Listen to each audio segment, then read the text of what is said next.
Satu kali lagi aku sendiri, satu kali lagi merasa sepi. Malam ini lagi kau tinggal pergi.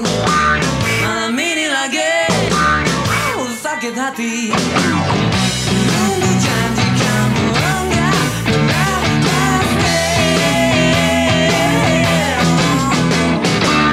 Satu kali lagi di rumah yang sunyi, satu kali lagi tidur sendiri. Malam lain lagi kamu lupa diri. Malam lain lagi kau nggak peduli.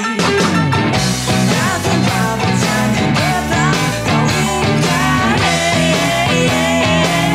Satu kali lagi janji, janji, janji, janji, janji, tanpa janji.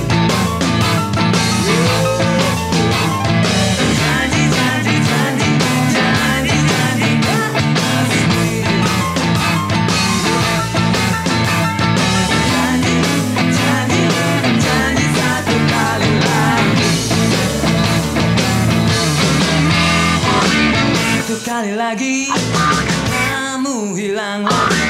Satu kali lagi masih kecari.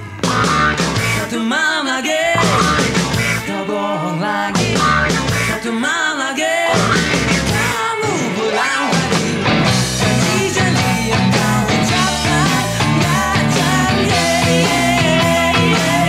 Satu kali lagi janji, janji, janji, janji, janji.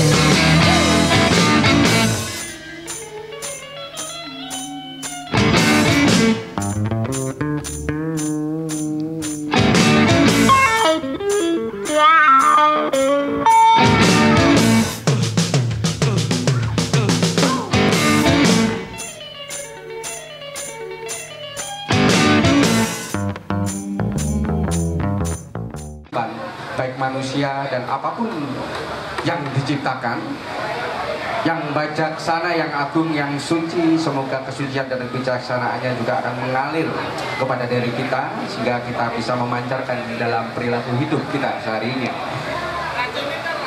Kepada petugas Mas Dery, tanpa mengurangi rasa hormat untuk semuanya,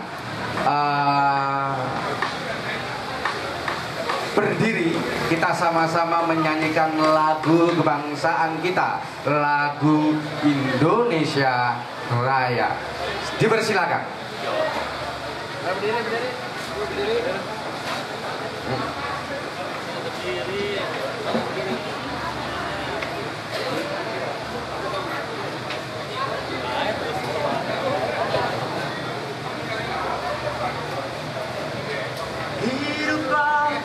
Indonesia Raya, Indonesia tanah airku, tanah tumpah darahku. Di sanalah aku berdiri, jadi pandu hidupku. Indonesia kebangsaanku, bangsa dan tanah. Marilah kita bersatu, Indonesia bersatu. Hiduplah tanahku, hiduplah negeriku, bangsaku, rakyatku semuanya. Bangunlah jiwanya, bangunlah badannya untuk Indonesia Raya. Indonesia tanahku, negeriku yang ku cinta. Indonesia Raya, merdeka, merdeka, hiduplah Indonesia Raya. Indonesia Raya, merdeka, merdeka, tanahku, negeriku yang ku cinta Indonesia Raya, merdeka, merdeka, hiduplah Indonesia Raya. Tanpa mengurangi rasa hormat untuk tetap berdiri sementara, kita mencoba untuk mereview kembali ke masa lalu, bahwasanya bangsa ini lahir dari jasa para pemuda era itu. Maka silakan Mas Dery untuk membacakan teks asli Sumpah Pemuda atas dasar kemauan, hukum adat, bahasa dan seterusnya kita bisa bersatu, NKRI tercipta. Mas Dery akan membacakan pada sore hari ini.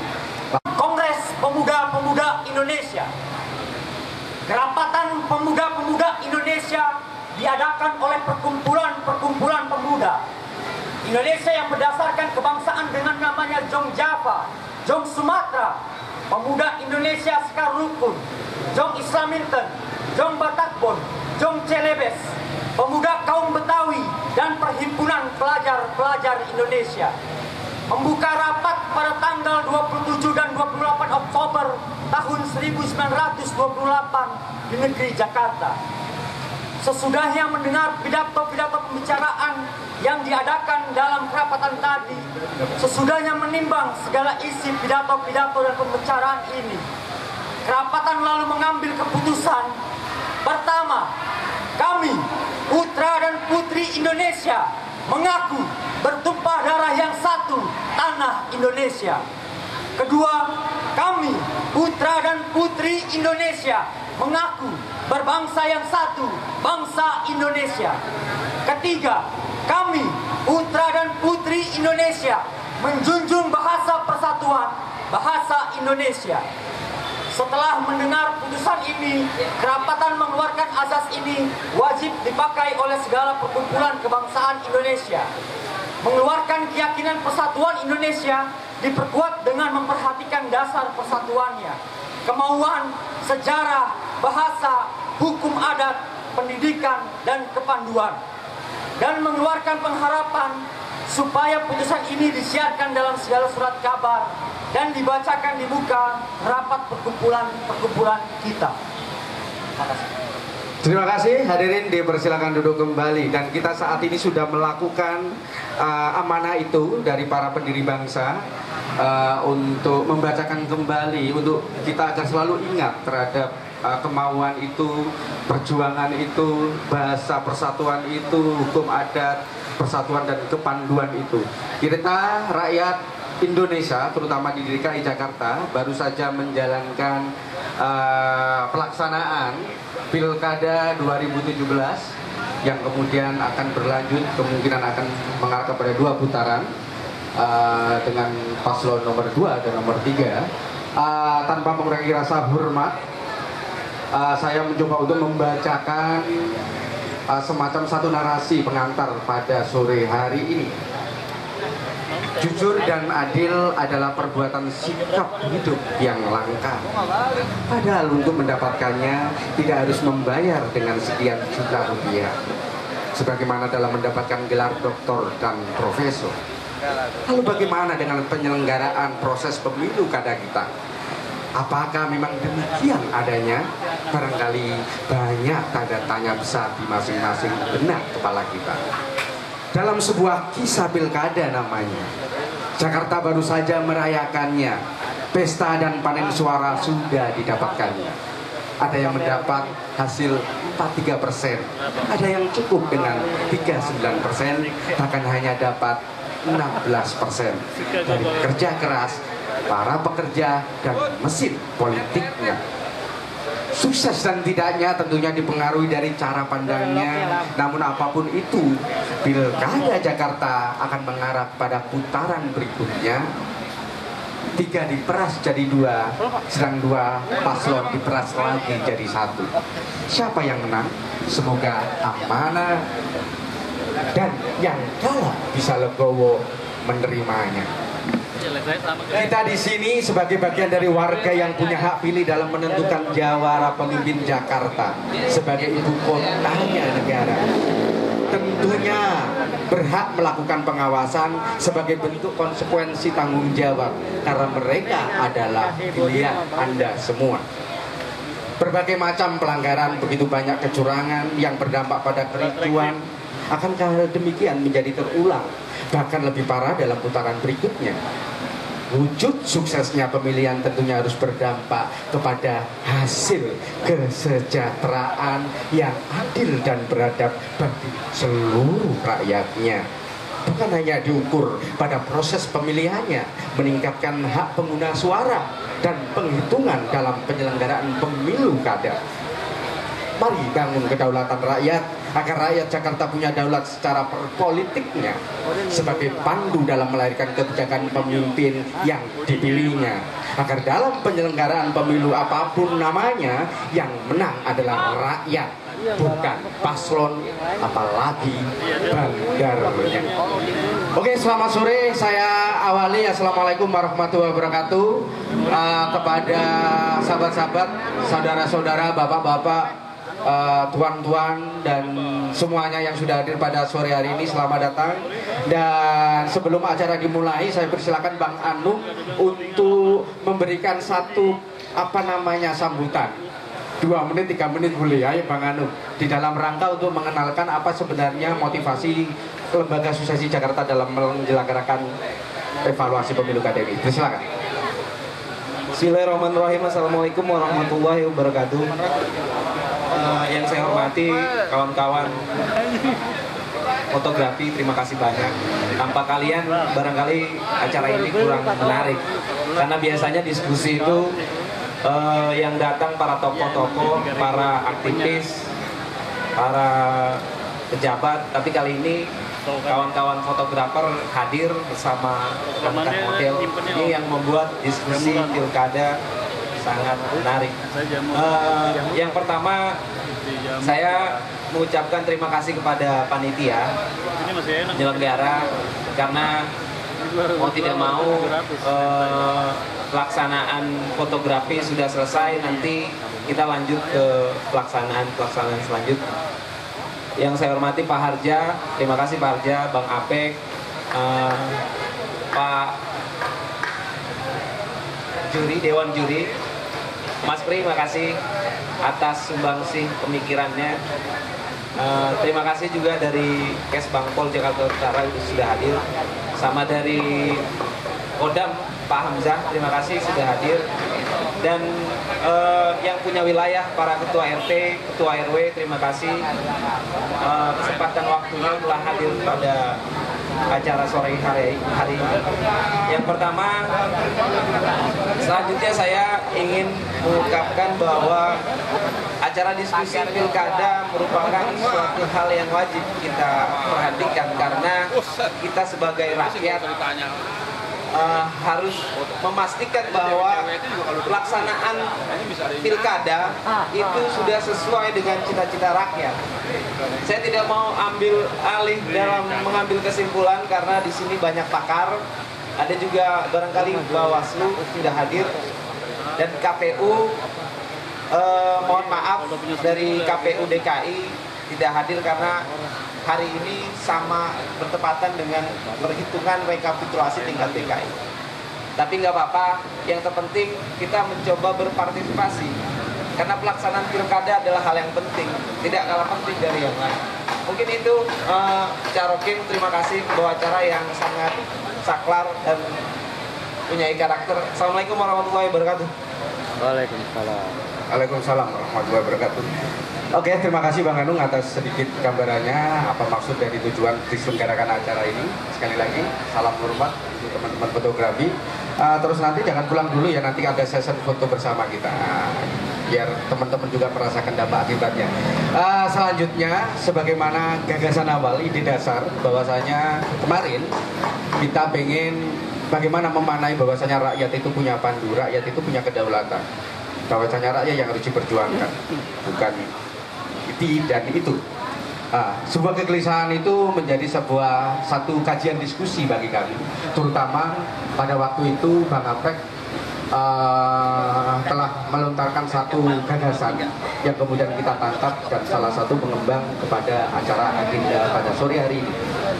Selanjutnya saya persilakan Bang Apek untuk memberikan semacam satu pancingan rasanya, pandang sudutnya terkait dengan evaluasi pelaksanaan pemilu kada 2017 ini. Apa yang kurang? Ukurannya sukses itu seperti apa? Mungkin nanti akan ada cara pandang lain yang kemudian kita akan semakin saling belajar semacam itu. Mohon maaf Bapak RT RW yang punya wilayah, saya izin saya tinggal di sini Pak, tanpa belum dulu komunikasi. Mohon maaf intermezzo. Saya persilakan Bang Apek untuk memberikan satu gambaran bagaimana. Saya akan hormati Pak Ali Harja dan kawan-kawan Bawaslu, KPU, fotografer, dan rekan-rekan pers serta pengurus-pengurus wilayah yang telah hadir. Terima kasih pembawa acara dan Bang Anung yang telah menggagas suksesi Jakarta. Ini adalah ide besar yang harus kita dukung bersama, karena tagline-nya adalah suksesnya Jakarta adalah suksesnya masyarakat.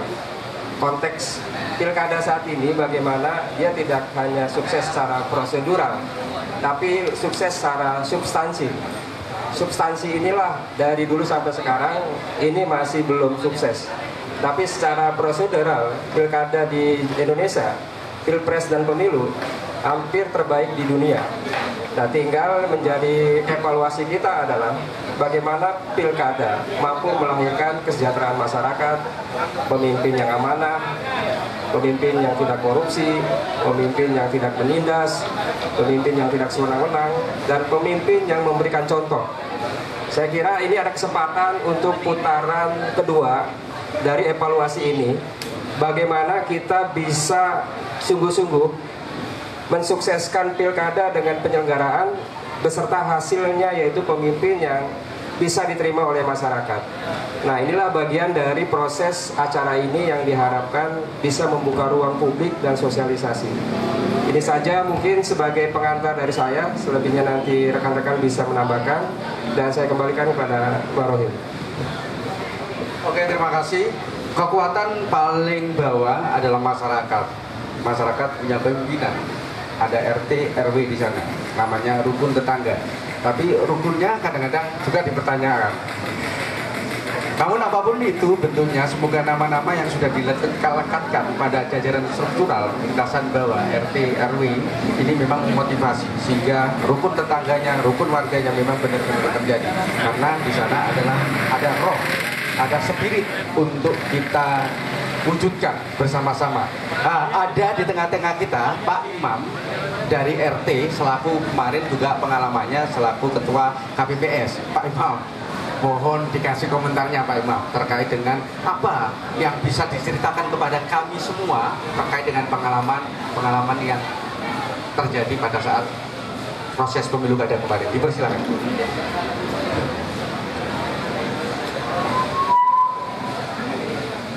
Bismillahirrahmanirrahim. Assalamualaikum warahmatullahi wabarakatuh. Alhamdulillah. Alhamdulillah ya Tuhan. Wa bi asma'ihi wassalatu wassalamu ala asrofil anbiya'i wal mursalin wa ala alihi wasallam. Ini sekali satu aja. Kita bersyukur bahwa malam sore hari ini kita bisa berkumpul dalam rangka evaluasi pelaksanaan pilkada putaran pertama. Saya perkenalkan dulu, nama saya Imam Nasikin, saya ketua KPPS 066. Apa yang telah disampaikan oleh pada pembawa acara tadi bahwa ada suatu evaluasi dalam melaksanakan tugas sebagai ketua KPPS.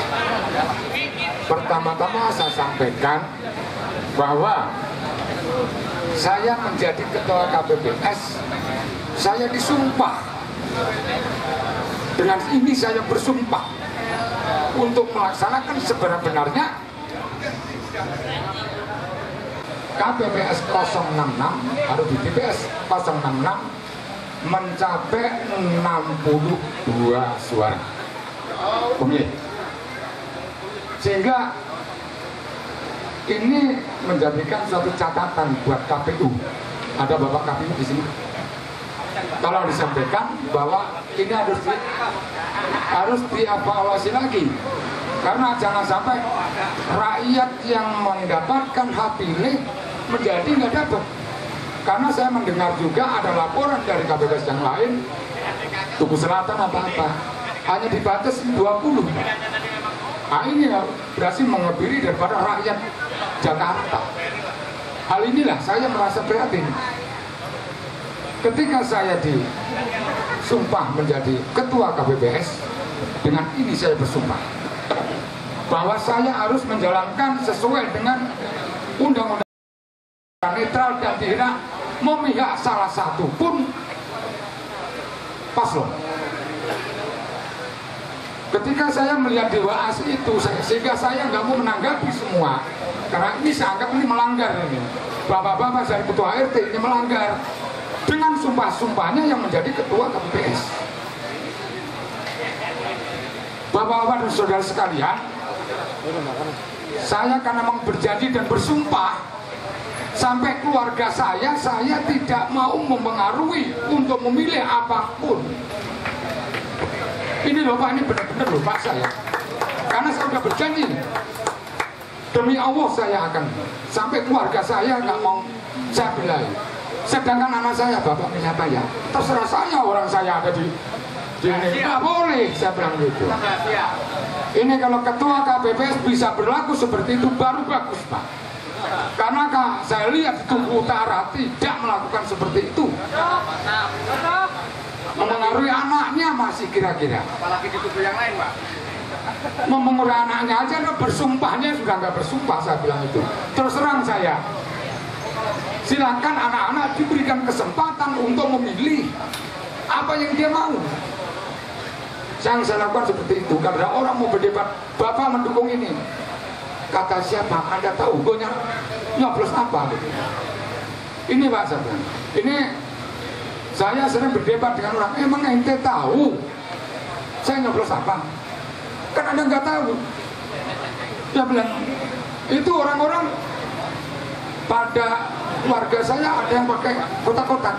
Loh, kotak-kotak itu di luar aja banyak yang jual. Silakan orang dia senang. Ini Pak saya, terus terang aja saya.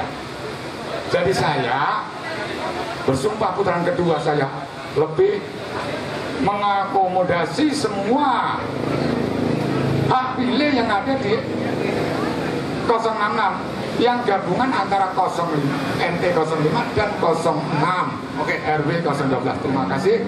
Billahi wabillahi taufiq wal hidayah. Wassalamualaikum warahmatullahi wabarakatuh. Tepuk tangan dong. Tepuk tangan dong. Berat memang bicara sumpah itu Pak. Nah, Bapak ini sudah membuktikannya. Meskipun kita sering lupa bahwasanya ada sumpah yang paling mendasar, yaitu sumpah manusia terhadap Tuhannya, sumpah ruh dengan sang koliknya. Itu sering dihindari. Nah, gitu kira-kira begitu. Tapi apapun bentuknya tadi menarik. Sebagai komitmen petugas di dalam rangka untuk menjaga amanah, dia sesuai dengan undang-undang yang mengaturnya untuk tidak berkhianat terhadap apa yang diucapkan sendiri. Ini saya melanjut kali dari RT ada struktural yang lebih tinggi. Ini ada Pak Kes Bangpol. Pak Kes Bangpol ini selalu mengamati segala gelagat perpolitikan di wilayahnya, segala peristiwa di wilayahnya. Beliau selalu memantau karena itu memang menjadi peran dan fungsinya. Saya persilakan dari Kes Bangpol untuk memberikan satu mic, tolong diberikan karena sudah duduk di sini maka harus berjuang-juang. mic, tolong diberikan. Apa Pak kira-kira resep yang harus dilaksanakan terkait dengan wilayah kinerja Bapak agar Pilkada Jakarta ini syukur-syukur menjadi ukuran Pak? Karena apapun bentuknya Jakarta adalah ibu kota. Ibu kota banyak orang pinternya Pak. Harus memberi contoh yang baik. Jangan sebaliknya Pak. Nah kira-kira langkah apa yang harus dilakukan dalam rangka untuk putaran kedua ini bisa menjadi lebih sukses? Silakan. Atau terserah.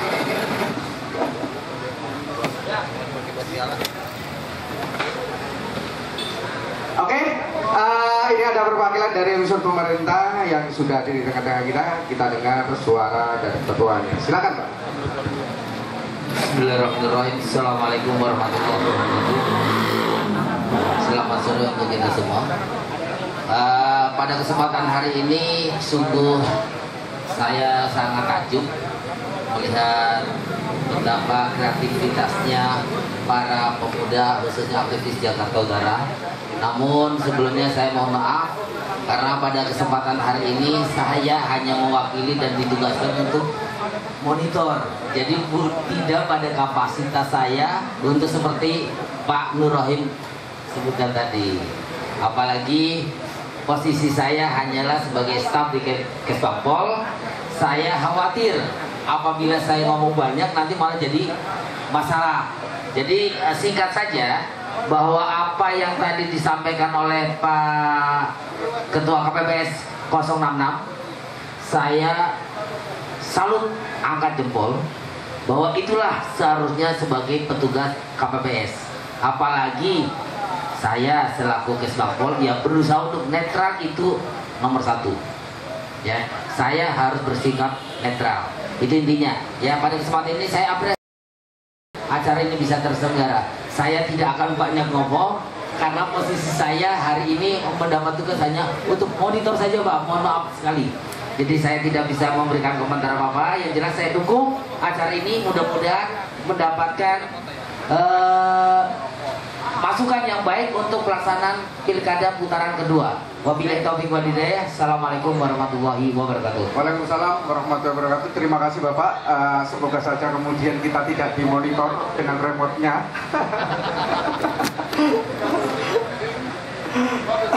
Oke, selanjutnya mohon maaf saya langsung melompat. Ini ada kader muda, ada kumpulan mahasiswa dari Pergerakan Mahasiswa Islam Indonesia ya. Juga melakukan beberapa aktivitas kegiatan terkait proses pemilu kada kemarin. Saya minta juga pendapatnya sebelum nanti akan mengarah kepada tokoh-tokoh yang lainnya. Saya persilakan.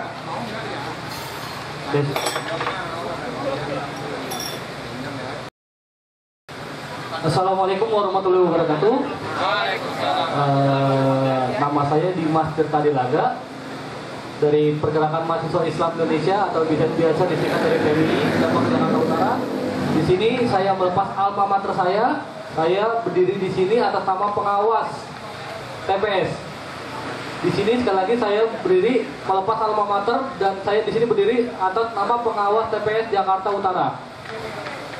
Yang terhormat, sayang sekali Bawaslu nggak datang, DKI nggak datang. Sebenarnya sih mau menanyakan aja sih sebenarnya untuk Bawaslu dan KPU Jakarta Utara. Ada tupoksi yang nggak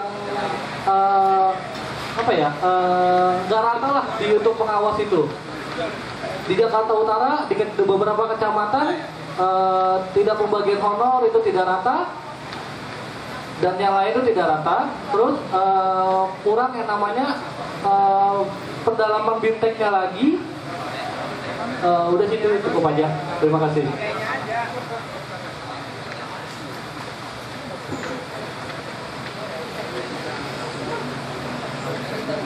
Ya, Bos.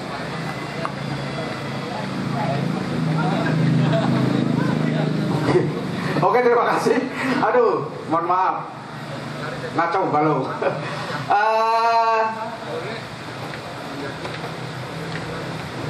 Saya langsung melanjut kepada tokoh berikutnya. Ini ada Pak Imam juga namanya. Pak Imam ini orang yang juga suka mobil, orang yang suka berkelana, orang yang suka berbagi rasa, orang yang juga sama-sama belajar dengan kita semuanya untuk menerbangkan sayapnya, untuk menemui saudara-saudaranya. Ia telah menjalankan spirit Pancasila sebagai alat nomor satu penghubung antara kelompok satu dan yang lainnya. Beliau sudah hadir di tengah-tengah. Yang lalu juga kita sedang diskusi bicara tentang proses pelaksanaan pemilu kada ini. Mas Imam, saya minta dan tanpa mengurangi rasa hormat juga memberikan satu arahan atau pandangannya terkait evaluasi pilkada menurut Mas Imam ini harus dipandang dari sisi mana saja. Apakah memang benar bahwasanya pilkada ini adalah benar-benar bisa membangun yang lebih baik? Dipersilakan. Ya, makasih Mas Roy. Assalamualaikum warahmatullahi wabarakatuh. Waalaikumsalam. Selamat siang, salam sejahtera buat kita semua. yang saya hormati perwakilan dari Kesbangpol Jakarta Utara, para aktivis, Pak Harja, ada salah satu perwakilan dari partai politik yang hadir di tengah-tengah kita, Bapak, Ibu, saudara-saudara, dan rekan-rekan fotografi yang saya banggakan semua. Hari ini pada Allah Subhanahu wa Ta'ala karena kita dipertemukan dalam sebuah tempat yang santai tapi juga berbagi dengan kita semua tentunya. Saya diminta sama pembawa acara untuk memberikan sebuah pandangan berkaitan dengan evaluasi pelaksanaan pemilu kada DKI Jakarta. Bagi saya pribadi bahwa dalam rangka mengevaluasi pemilu kada DKI Jakarta tentu harus melalui sebuah ukuran yang barangkali perlu kita bersama-sama pahami bahwa apakah pemilu kada yang dilaksanakan dan diselenggarakan oleh kita sebagai warga Jakarta itu sudah memenuhi asas jujur dan adil. Ini parameter jujur dan adil kan kemudian mencakup beberapa persoalan berkaitan dengan struktural, proses-proses prosedural, dan juga esensi dari pemilu kada itu sendiri. Nah, secara prosedural barangkali kan sama beberapa sebelumnya bahwa di sana sini memang masih ada kekurangan berkaitan dengan pelaksanaan pemilu kada. Ada beberapa waktu yang lalu kita dihebohkan oleh sebuah contoh kasus. Barangkali kita kenal dengan Iwan Bopeng ya, yang kita sama-sama pahami, menjadi viral di media sosial. Yang kita anggap semua bahwa hal-hal yang seperti itu mencederai proses-proses pemilu kada. Ada proses-proses intimidasi di lapangan dan kemudian ditanggapi oleh salah satu calon yang sekarang juga melalui pembentukan Bang Japar ya. Barisan jawara dan pengacara. Nah, kami berpikir sebagai masyarakat Jakarta ini akan sangat berbahaya ketika tidak ditangani dengan baik. Karena ini akan menimbulkan potensi konflik di masyarakat, sehingga kita sebagai warga Jakarta akan menginginkan sebuah pelaksanaan jujur dan adil itu kemudian tidak tercapai. Nah, barangkali ini perlu menjadi perhatian kita semua, perlu kedewasaan kita semua sebagai warga Jakarta untuk kedepannya agar apa yang kita lakukan, apa yang kita selenggarakan berkaitan dengan pemilu kada itu mendapatkan hikmah buat warga Jakarta itu sendiri, sehingga ke depan kemudian warga Jakarta betul-betul mengerti terhadap apa yang diinginkan melalui proses-proses ini. Tentu kita semua menginginkan Jakarta dalam keadaan kondusif, tidak dicederai oleh beberapa aksi dari pihak-pihak yang memaksakan dan mengintimidasi salah satu kelompok masyarakat yang lain, sehingga ini tidak berjalan dengan fair. Mungkin rekan-rekan fotografi yang ada di sini barangkali pemilu kada ini ada yang baru pertama kali memberikan suaranya. Kita ketahui bahwa pemilu kada langsung hari ini adalah sebuah produk dari amandemen Undang-Undang Dasar 1945, di mana sebelumnya kita nggak pernah mengenal yang namanya pemilu kada langsung.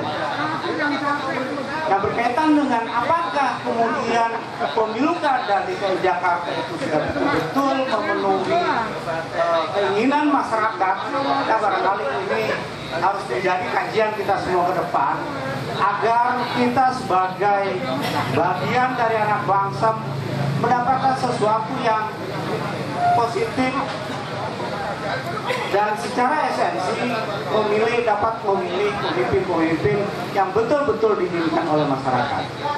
Kita tahu bahwa kita asas dari Pancasila, salah satu silanya, terutama sila keempat, yaitu kerakyatan yang dipimpin oleh hikmat kebijaksanaan dalam permusyawaratan perwakilan. Nah, saat ini dalam pemilu kada langsung, kita sudah tidak lagi menganut sistem perwakilan. Jadi semua masyarakat punya hak suara, yaitu one man one vote.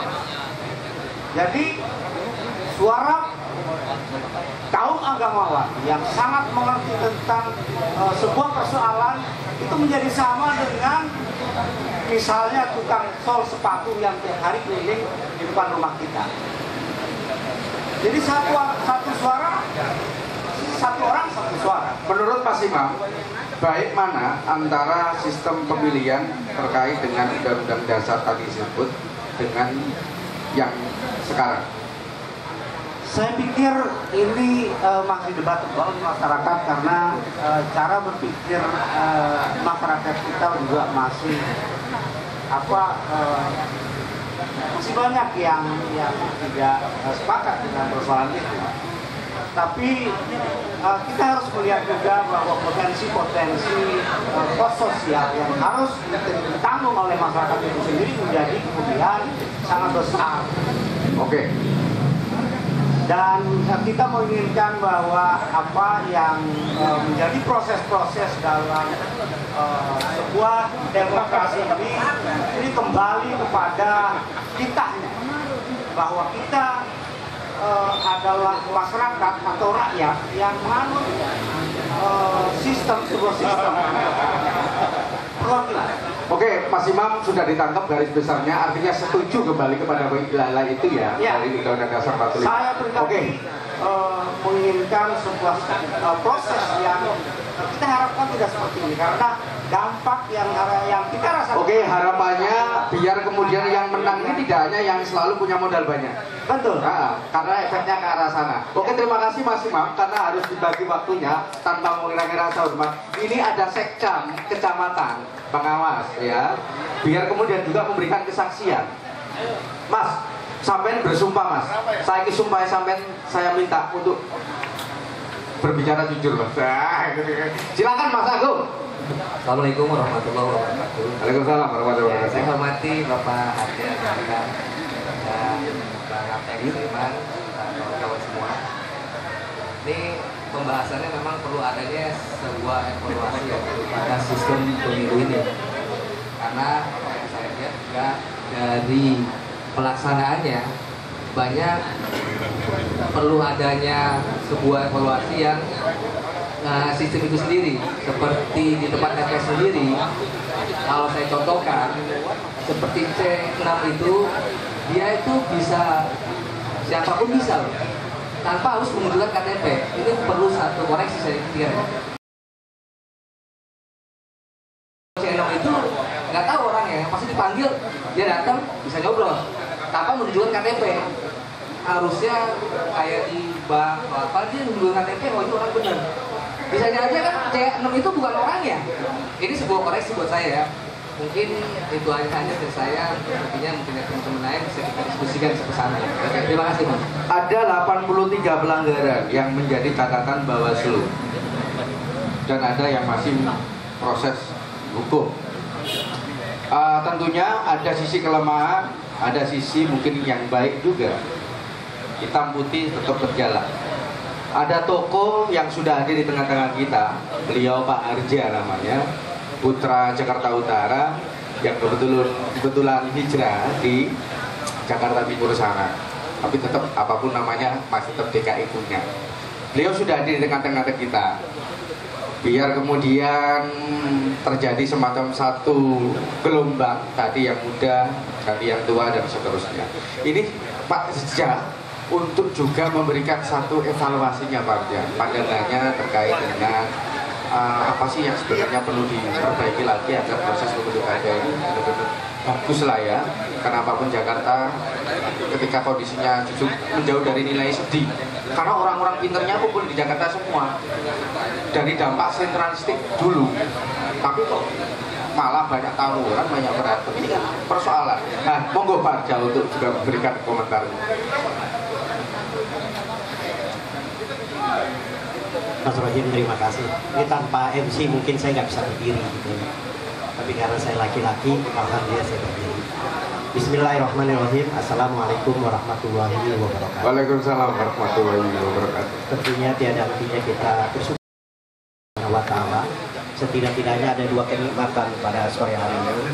Pertama, nikmat sehat walafiat, nikmat semangat yang kita senantiasa ingin berbuat baik dan selalu ingin berbuat kebaikan. Tentunya untuk masyarakat, khususnya di masyarakat Jakarta Utara.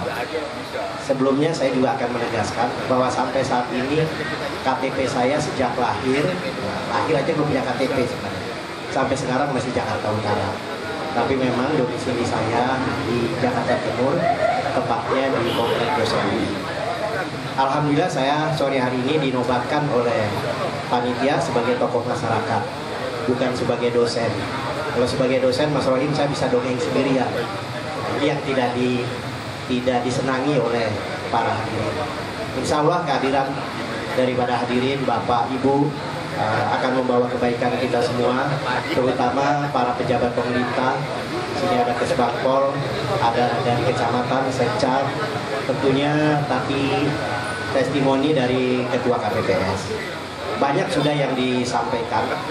Nah, tentunya saya agak sedikit melambung dulu bahwa keuntungan daripada pilkada serentak, alhamdulillah, persoalan paling tidak bisa diisolir. Bayangkan kalau tiap hari pilkada serentak itu ada terus. Soalnya 540 kabupaten kota ditambah 34 provinsi, satu hari itu kurang lebih 2 pilkada. Ini kan bisa menjadi persoalan. Alhamdulillah di periode ini dibagi 3 setidak-tidaknya di 2015 persoalan-persoalan bisa diisolir. Alhamdulillah di 2017 juga begitu, khususnya di DKI, bahwa ada masa pemilih ada pemilih kurang lebih 6.900.000 lebih dan 15.000 TPS. Yang bermasalah hanya 83 kasus dan beberapa TPS. Kalau ukuran statistik sebenarnya tidak signifikan, tapi itu jangan dibuat mudah. Kalau tidak bisa dikelola dengan baik, ini menjadi blunder dan menjadi masalah besar. Ya, alhamdulillah masyarakat kita tingkat partisipasinya khusus di DKI ini luar biasa. Sampai-sampai kertas suara aja kehabisan, tidak kebagian. Tapi menurut saya, pengamatan saya, mungkin masyarakat hanya ada di beberapa TPS saja.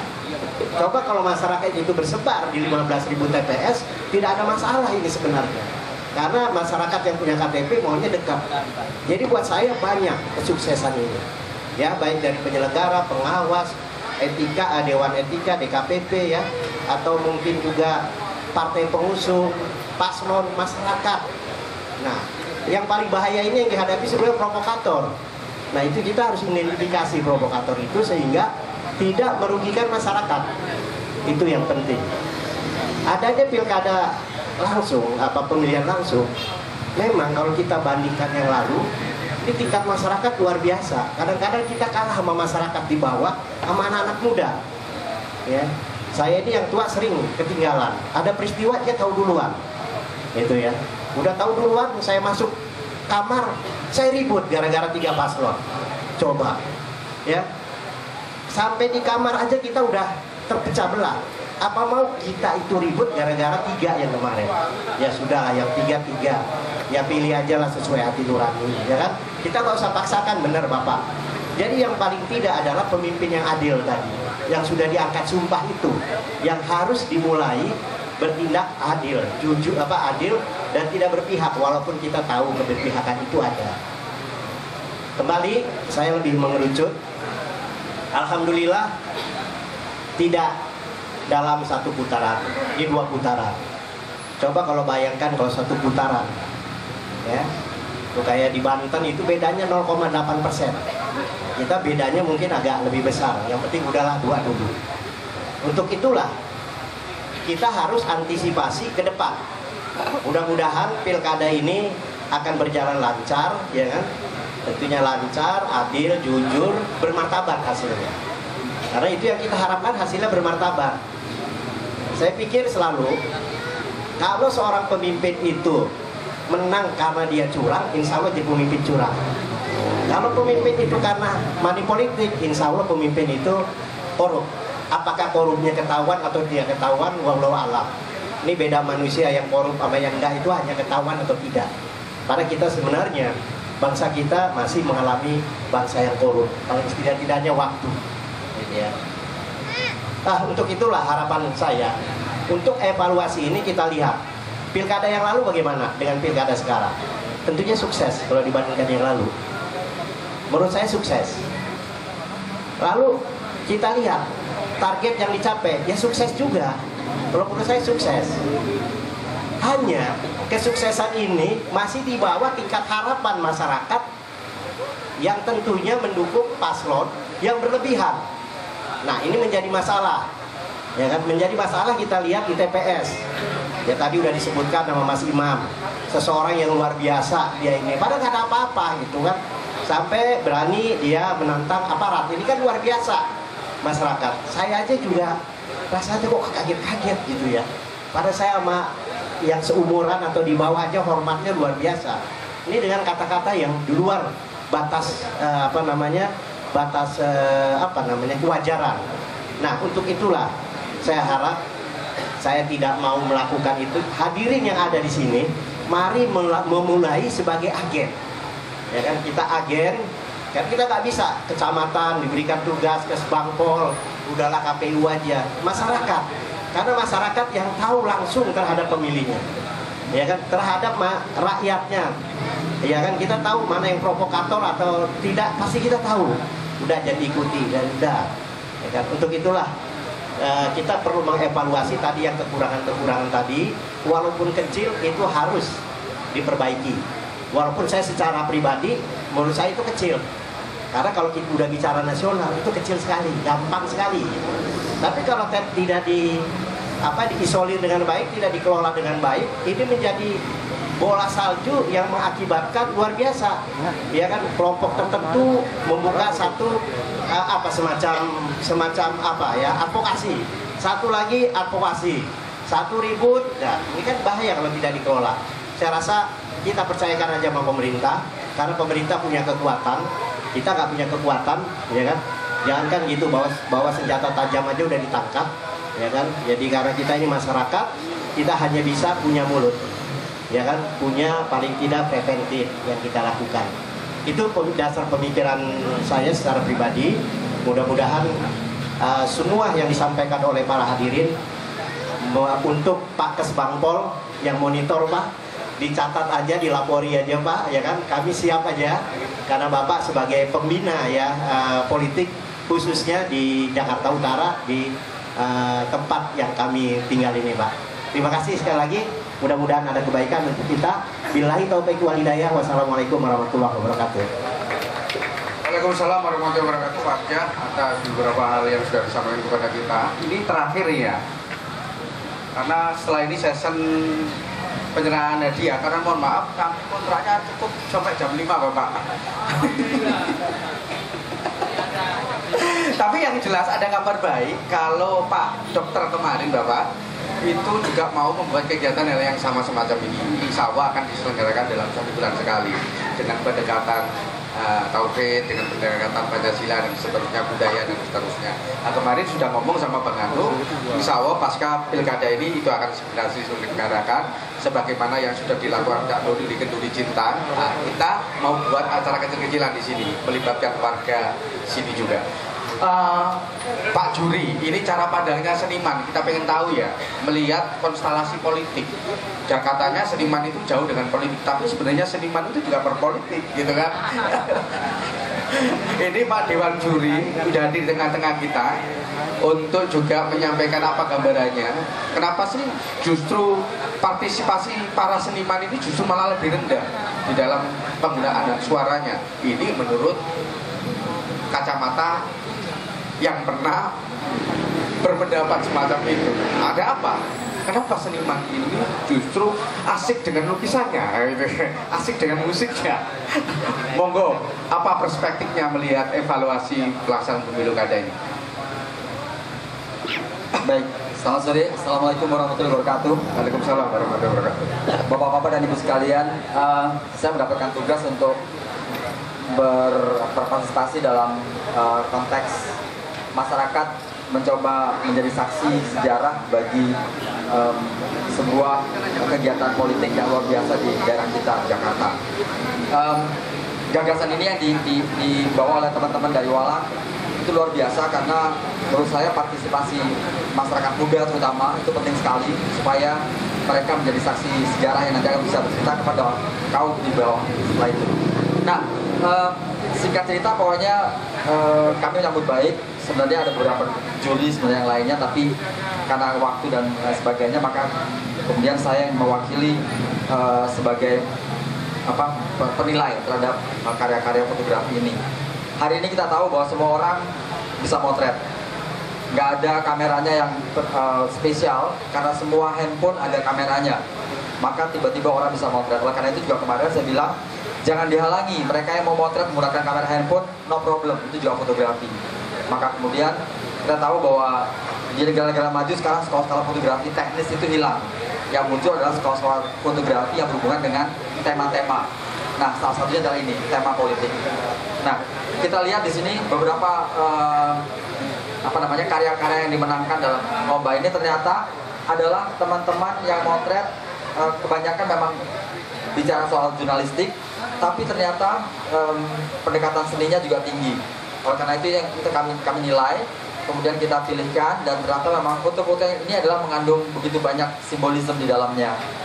Mungkin bapak-bapak dan ibu sekalian bisa lihat juara 3 itu bicara soal bagaimana, kan ada tiga kata kunci di sana: Jakarta, damai, dan memilih. Memilih itu adalah kegiatan politik. Damai itu adalah sebuah situasi yang kita kepingin ya, nggak ada perpecahan di antara kita. Yang pertama adalah Jakarta. Maka sebenarnya dalam foto itu diharapkan ada tiga wakil dari 3 kata itu, yaitu Jakarta, kemudian ada kata-kata damainya, yang berikutnya adalah memilihnya. Nah, kita bisa lihat juara 3 itu menggambarkan bagaimana paslon itu kita perlihatkan mereka semua bahagia bersatu di sana. Walaupun ada acara debatnya, kita bisa lihat satu sama lain bisa menyerang. Yang berikutnya kita bisa lihat ini teman-teman kita di Jakarta dengan wajah sumringahnya menggunakan 3 kaos yang berbeda. Sebenarnya satu orang bisa punya 3 kaos sih sebenarnya. Tapi ini diperlihatkan bagaimana satu orang mewakili satu paslon. Itu sangat cerdas sekali teman-teman yang menangkap itu. Hanya kurang sedikit aja, andaikan itu di belakangnya Jakarta oke. Tapi ini ternyata juga kita tahu tipikal kota kita seperti itu. Nah, juara pertama ini yang paling syarat dengan simbolismenya. Anda lihat wajah yang paling depan ini adalah wajah dari Buto Cakil. Buto Cakil itu adalah prajurit yang ngeselin sebenarnya karena selalu berantem sama kaum baik, selalu berantem sama Arjuna. Tapi di sini dia menjadi orang yang menjadi raksasa yang mencoba menggendong acara pemilihan ini. Jadi menurut saya ini sebuah simbolisme yang luar biasa. Dia menjadi di depan sekali dengan wajah merahnya itu, kemarahan itu. Tapi kita lihat sebelah sana ada tulisan KPU-nya. Jadi menurut saya foto ini luar biasa, mewakili begitu banyak pengertian-pengertian simbolisme.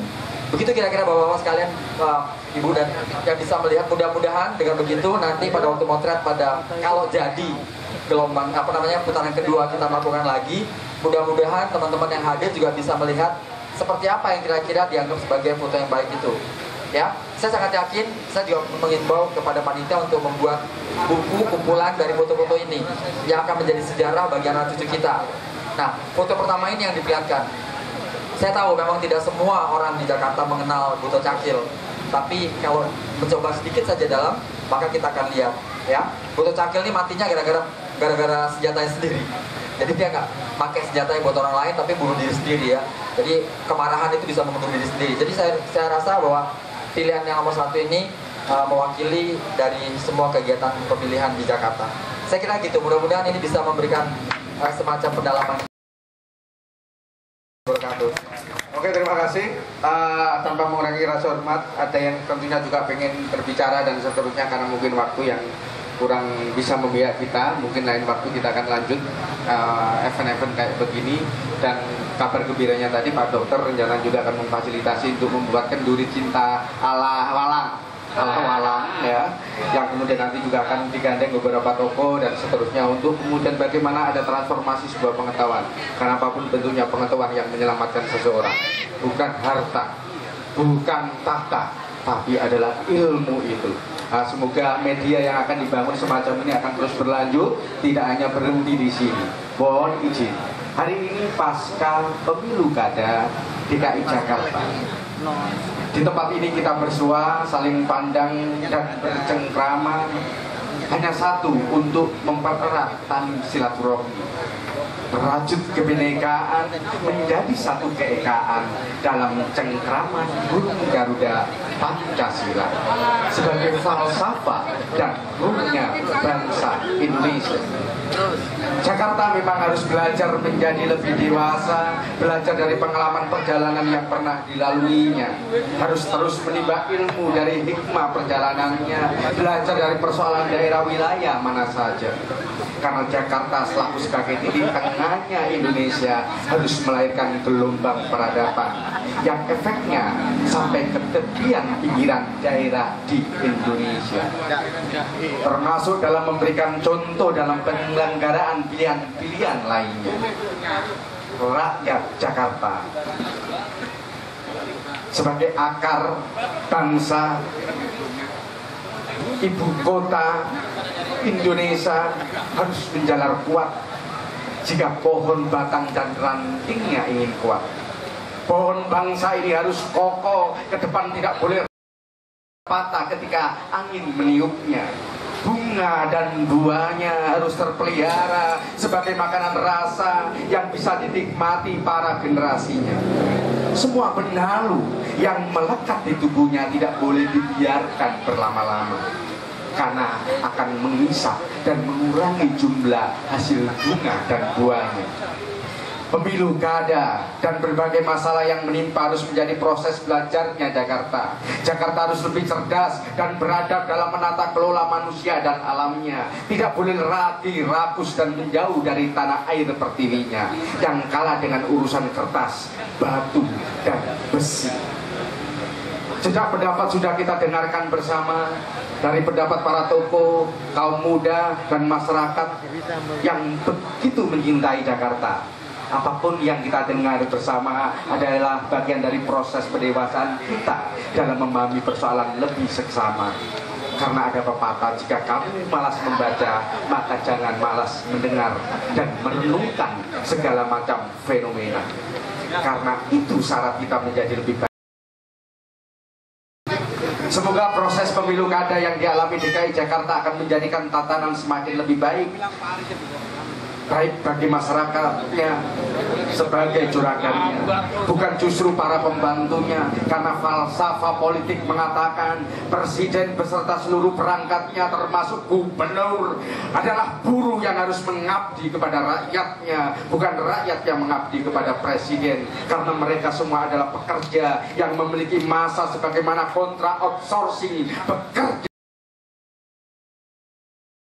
Apapun yang jadi gubernur DKI nanti benar amanah, program kebijakan yang dihasilkan adalah atas dasar Pancasila dan Undang-Undang Dasar 1945, bukan atas dasar keinginan pribadi, golongan, apalagi para bandarnya, dan yang kalah tetap bisa menjadi kesatria. Salam sukses Jakarta. Tepuk tangan untuk kita semuanya. Oke, selanjutnya saya persilakan untuk para model untuk ke depan, tanpa mengurangi rasa hormat, para model untuk nggak datang, tadi udah konfirmasi kepada panitia untuk diwakili siapa? Masnya mau ke depan? Oh enggak. Ayo diwakili siapa? Mas Reza.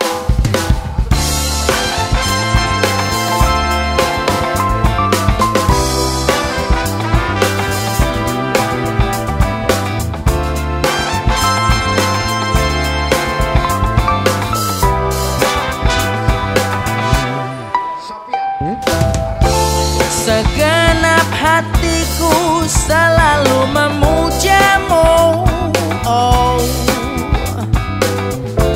Seluruh jiwaku persembahkan untukmu. Sepenuh cintaku merindukan dirimu. Seutuh gejolak membakar hatiku, seperti cahaya hadirmu di duniaku, seperti ribuan bintang yang menghujam jantungku. Oh, oh, oh, oh. Kau membuatku merasakan indahnya jatuh cinta, indahnya dicintai saat kau jadi milikku. Oh takkan ku lepaskan dirimu, oh cintaku. Teruslah kau bersemi di dalam lubuk hatiku.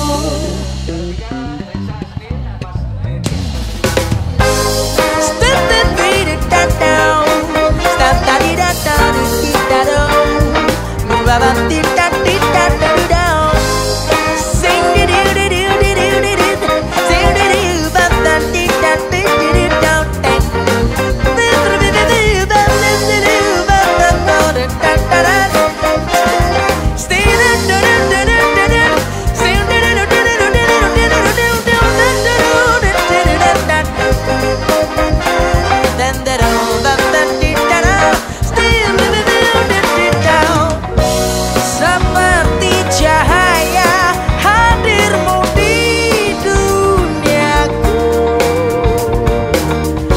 seperti ribuan bintang yang menghujam jantungku. Kau buatku merasakan indahnya jatuh cinta, indahnya dicintai saat kau jadi milikku. Oh takkan ku lepaskan dirimu, oh cintaku. Teruslah kau bersemi di dalam lubuk hatiku. Kau buatku merasa indahnya jatuh cinta, indahnya dicintai saat kau jadi milikku. Oh takkan ku lepaskan dirimu, oh cintaku. Teruslah kau bersemi di dalam lubuk hatiku. Kau membuatku merasa indahnya jatuh cinta, indahnya dicintai saat kau jadi milikku, saat kau jadi milikku.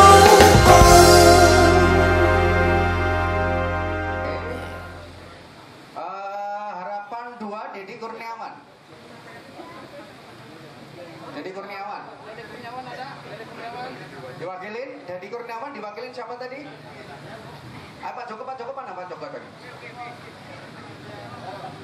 Pak Joko, Deddy Kurniawan. Harapan 2, harapan 2.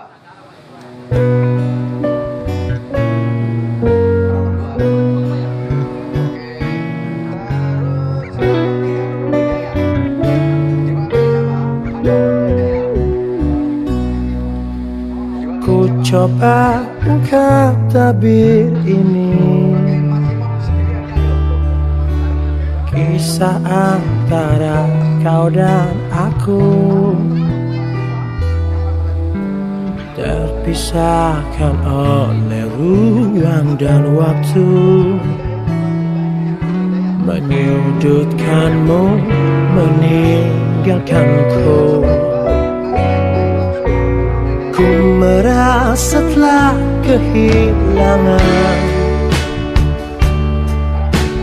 cinta cintamu yang telah lama hilang. Kau pergi jauh karena salahku yang tak pernah menganggap kamu ada. Asmara mengisahkan kita, mengingatkanku pada dirimu. Gelora mengingatkanku bahwa cintamu telah merasuk jantungku. Sejujurnya ku tak bisa hidup tanpa ada kamu. Aku gila seandainya kamu bisa mengulang kembali lagi cinta kita. Takkan ku sia-siakan kamu lagi.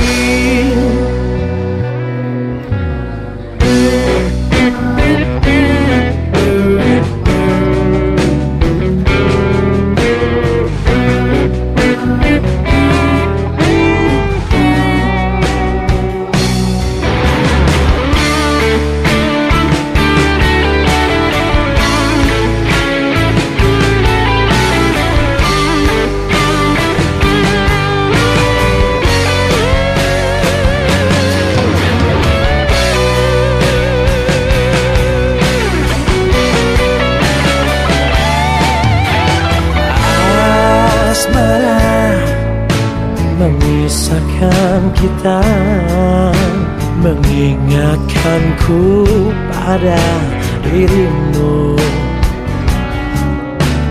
Gelora mengingatkanku bahwa cintamu telah merasuk jantungku. Sejujurnya ku tak bisa hidup tanpa ada kamu. Aku gila seandainya kamu bisa mengulang kembali lagi cinta kita. Sejujurnya ku tak bisa hidup tanpa ada kamu. Aku gila, takkan ku sia-siakan kamu lagi.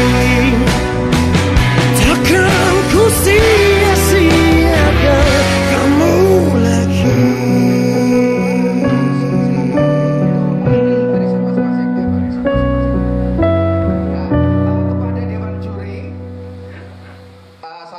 Apresiasi dari Lembaga Sukses Jakarta untuk memberikan kepada Dewan Juri. Silakan Bapak. Saya persilakan Mas Tero.